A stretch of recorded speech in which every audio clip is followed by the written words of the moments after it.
So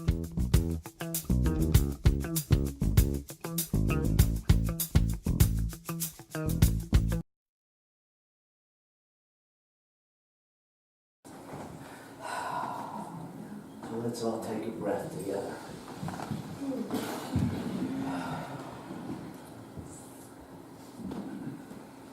I think integrity is probably the single most misunderstood word in language. Because we tend to relegate it to honesty, which, if we're telling the truth, oddly enough, most of us know very little about honesty. We have situational honesty. We have honesty that gets me what I want. I tell honesty that represents the you that I either want you to know or have convinced myself you want to know. None of which has anything to do with honesty or integrity. It's all very dishonest, quite literally.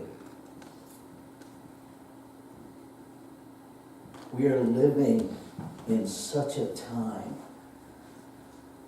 where the very fabric of who we believe ourselves to be as a human race, as a country, as a community, as a denomination, and as an individual is being called into question. And it's being threatened by continued conditioning that is just an increased evolution of dishonesty, of smoke screens. I've been up most of the night. Me and Howard Thurman spent the night together. We were in one room, Deborah was in the other. Because when I can't make sense out of life, Reverend Dr. Howard Thurman helps me do that. We went to a dear friend's ordination yesterday. And on the way home, I got a call informing me of the decision regarding Stefan Clark. Now, I'm not even going to, whether or not who gets prosecuted, none of my business in this moment. It's not what we're here to talk about. What came up for me is the lack of integrity with how we deal with one another, with how we deal with ourselves. And I rewrote everything that I had planned. This whole thing about recognition and Einstein, and we're going to Latin. The etymology of the word integrity, it comes directly from the Latin word integer, which means whole.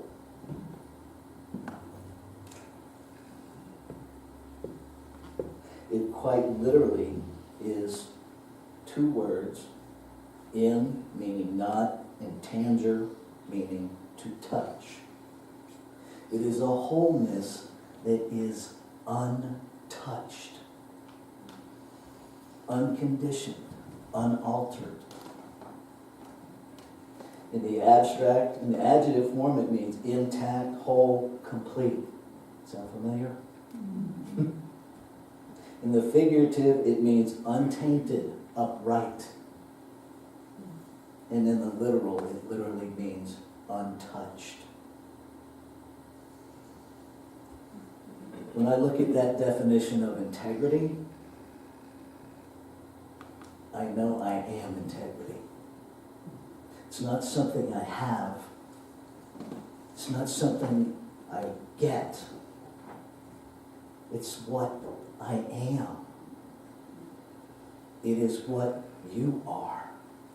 And when we fail to know with absolute clarity the truth of our being, what in God's name makes us think we'll practice it? See, if I don't know that I'm integrity informed, my notion of acting with integrity has a huge disconnect. I can't act from integrity if I don't know that's what I am. I'm acting from some conditioned version of integrity, which by definition is conditioned, touched, which means it's no longer integrity. But I like to fool myself because I move around on planet Earth, where from time to time I catch myself actually caring what you think about me. And when I care what you think about me more than I care about the truth of me, I stop being me. Maybe it's just me. I'll entertain that. Maybe I'm the only one that does that. But I've had some conversations with some of you, so I'm pretty sure I'm not. One of the big things about integrity, even in our dictionary definition today, which interestingly enough, the first definition just says honesty. It's the second definition, where the truth lies. I just sat there looking at the dictionary and going, boy, look how we did that. We just took the truth and went, let's hide that.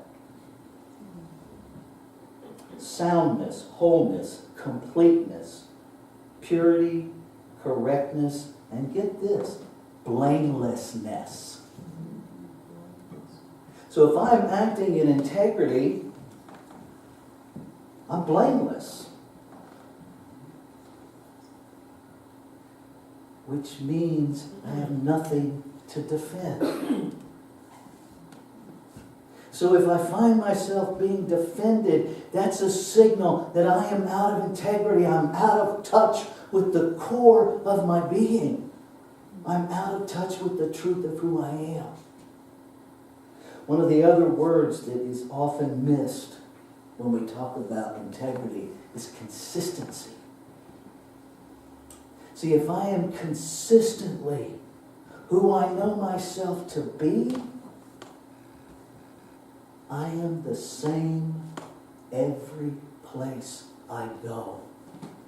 There's not a husband Rafe, and a father Rafe, and a minister Rafe. There's just Rafe. And you can count on wherever you encounter me, you get me.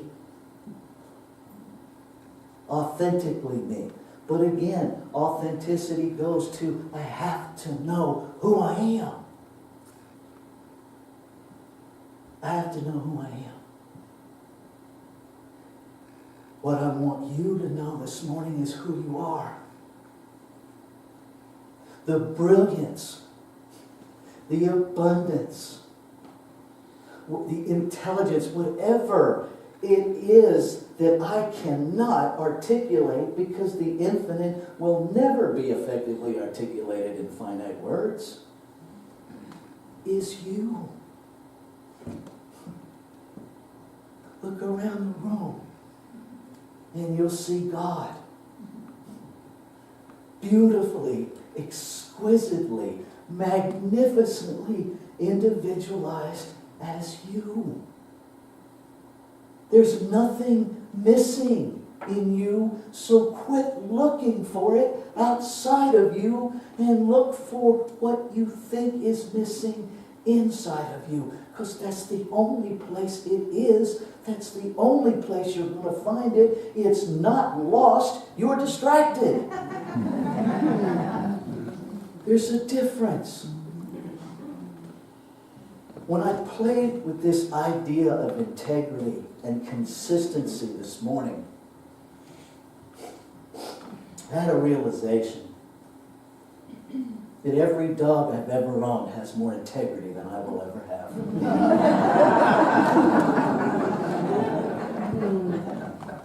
Because they are just who they are.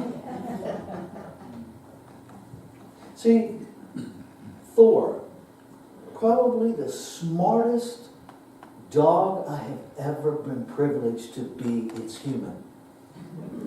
And when I say smart, I mean hide the car keys smart. I mean, this little dude thinks and he remembers. And he is consistent. And he waits for us to be inconsistent to exercise the consistency of who he is. He ain't fooled. Deborah leaves her purse on the floor and walks away for more than 30 seconds. Thor is shopping. And he will actually lay stuff aside that he's not interested in until he finds what he wants, and then he's gone. It doesn't happen sometimes when Deborah leaves her purse on the floor. It happens every single time. Because he's clear who he is. And as I was wrapping my head around that, I thought about how we train our animals. And they will become compliant while we're looking. They have situational training. And that took me to probably the most integral being that I know on the planet, and that's a cat. See, you got some cat owners in here. They don't care if you're watching or not. They don't even submit to the conditional training. They're like, oh no, you're confused. I know who I am, and I know who you are, and you're going to be frustrated because I'm just going to be me. Consistently me.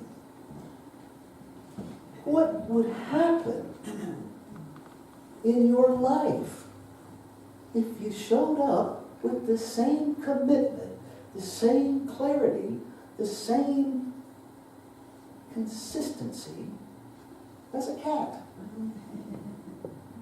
I'll tell you what would happen. A lot of people would be really pissed off at you.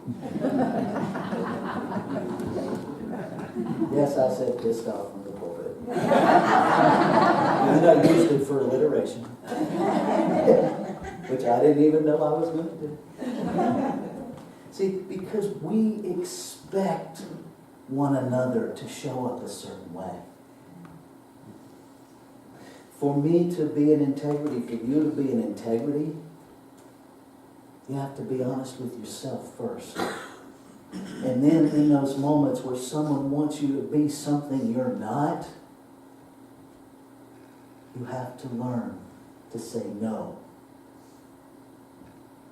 in order to stand in your truth.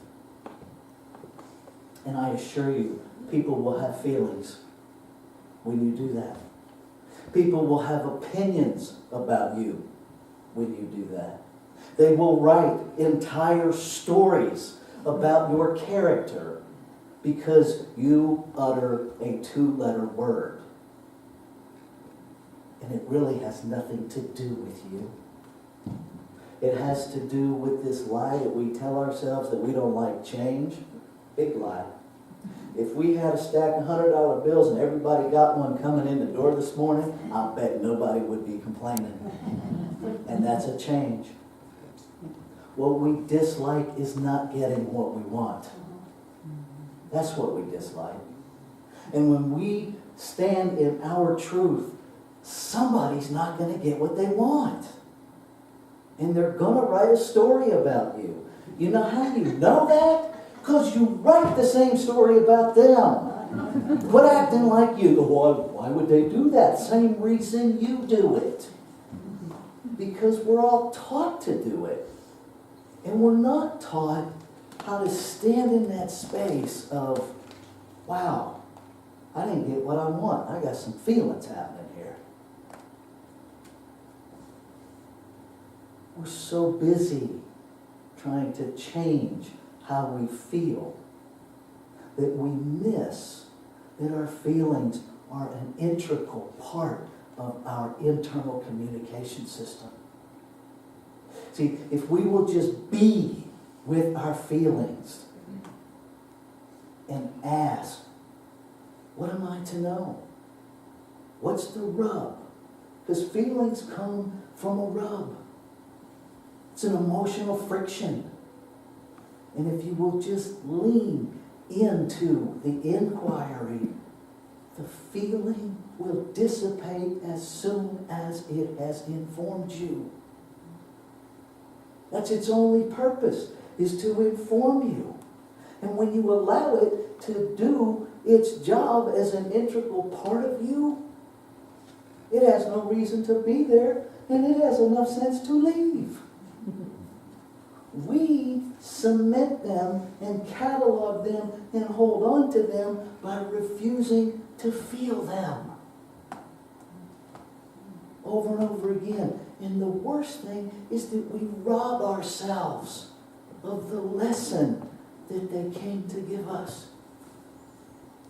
All night long, I did not want to feel the heartbreak that I feel today. I don't want to feel it. But what I want is to be a clear channel for healing. And I can't do that with my head stuck in the sand, refusing to look. As the song said, who am I to be blind, pretending not to see?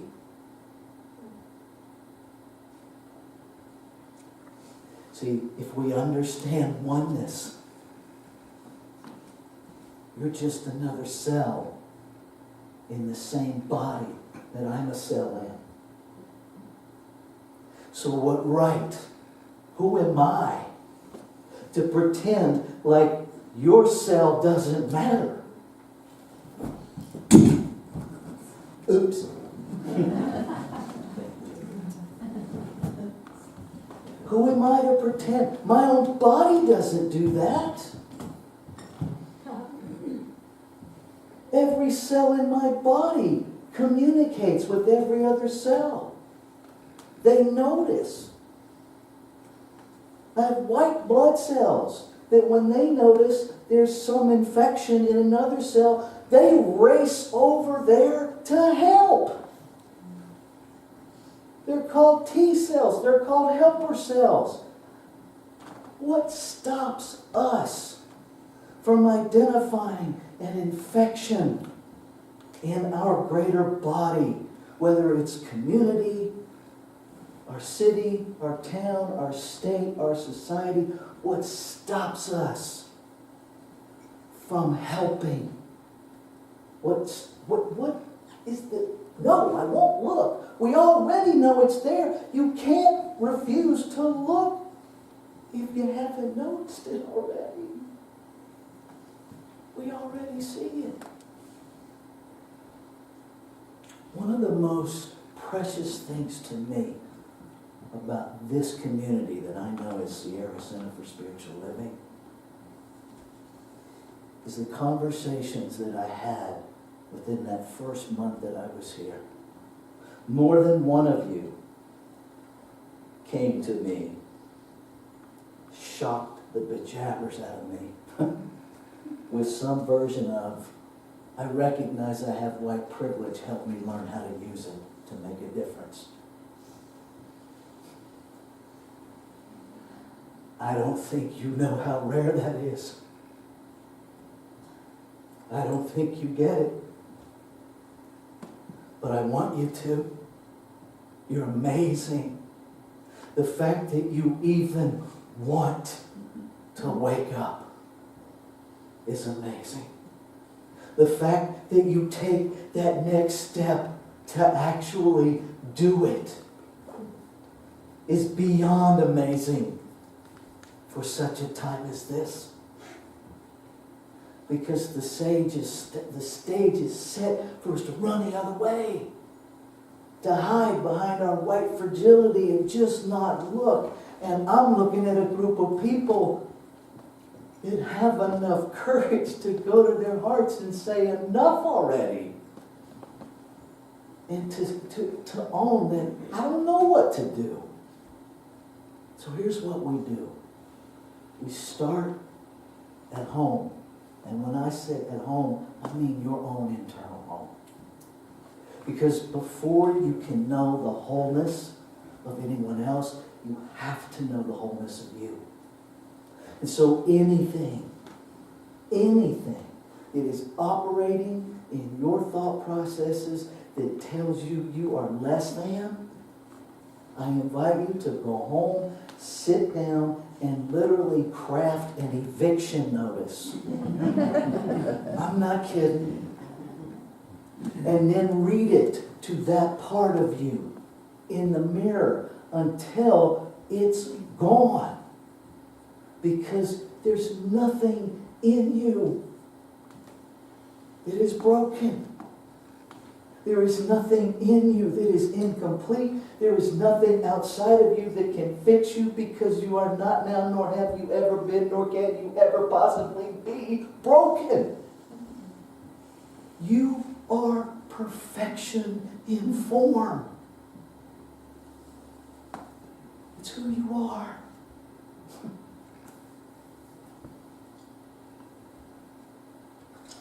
I want to end with this Ernest Holmes quote. The spiritual universe in you. It is normal to have faith. It is natural to believe in God. It is right to love people and good to praise everything, because hidden in everything is a seed of perfection. The great experiment is in our mind.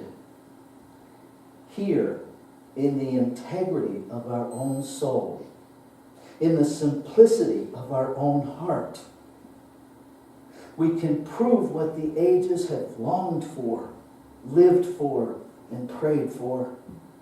That at last, though we have not known it, though the world has not suspected it, divinity has temporarily clothed itself in humanity. Let's take this into prayer. Bringing my full power of my attention to what is one, infinite, ever-present source. The allness, the wholeness, the completeness, the consistency, the untainted stuff of creation. The activity of creation. And because it is that, and it creates out of itself, its creation must be that. And so I know in every fiber of my being that its life is my life, and what is true of me is true of all. So every life is the divine clothed in humanity. Knowing this to be true, I speak my word, claiming and affirming that we are about the business of knowing what is in our clothes, of knowing what is at the center of our being. Knowing the perfection of first ourselves and then one another. Knowing that as we know that, the thought activity of that knowing is impressed into the law and must be made manifest in form, and healing must happen in the whole body. In the whole body. So grateful to know how truth works. So grateful to know that my only job is knowing what has always been true, and getting out of the way anything unlike that, to allow its unrestricted flow through my being, through my daily thoughts, through my daily activities. Knowing that my thoughts create urges, my urges create actions, and my actions create form. And so I am about the business of clarifying and aligning my thought with the truth of my being. And because there's only one being, what I speak from claiming and affirming it is happening. Because my word cannot return void. So I stand with the assurance that it's already done, and I release, I let go. And I watch for the magnificence of creation made manifest in every nook and cranny of this place I know as earth. And I invite you to join me as we anchor this together by saying,